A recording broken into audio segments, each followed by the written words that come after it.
Hello everyone, and welcome to Module 2 of this course.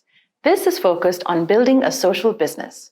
In this module, you will learn about the various building blocks of what it takes to develop a social business, from the initial identification of the problem, to finding a solution, to identifying your stakeholders, and to finally running the operations of your social business.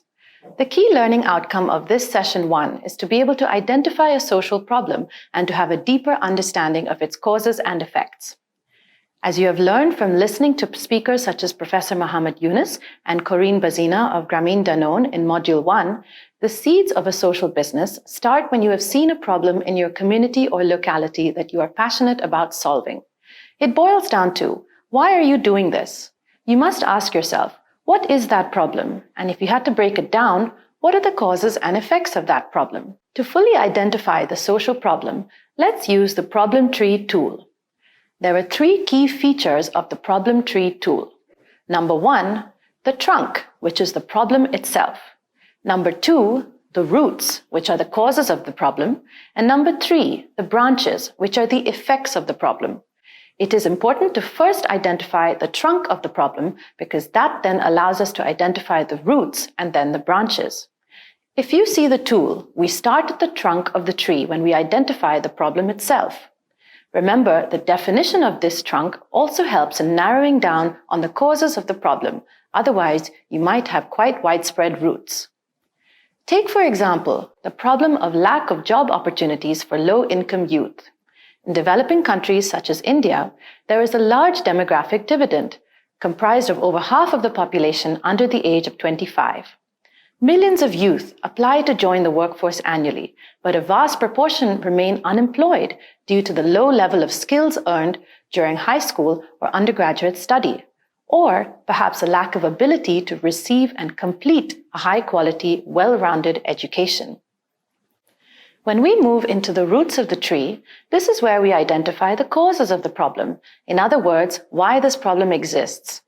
The key here is to ask yourself why, and here you may arrive at most of the root causes for the problem, and at times you may also come to a hidden cause. In the case of this problem, you need to ask yourself, why does a skills mismatch exist for low-income youth in this sector? The 3 causes of this problem are: 1, lack of knowledge of quality education. Number 2, lack of financial capacity for paying educational fees. Number 3, lack of available skills training. When sketching out the roots of the problem, you should ideally be able to identify the primary as well as the secondary causes.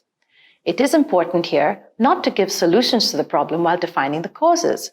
The causes need to be more general, and social business entrepreneurs need to be more creative in finding solutions to the relevant problems. Once we move into the branches of the tree, this is where we need to identify the effects or the symptoms of that problem. In the case of this problem, a skills mismatch has many effects on society as a whole. For example, without access to quality education and purposeful vocational training, the cycle of unemployment continues to perpetuate. In addition, we also have underemployment, whereby a student who could have been trained for a white-collar job only has the skills to work in a blue-collar job. This leads to the inability to ascend the social mobility ladder and the continuation of low standards of living and low incomes.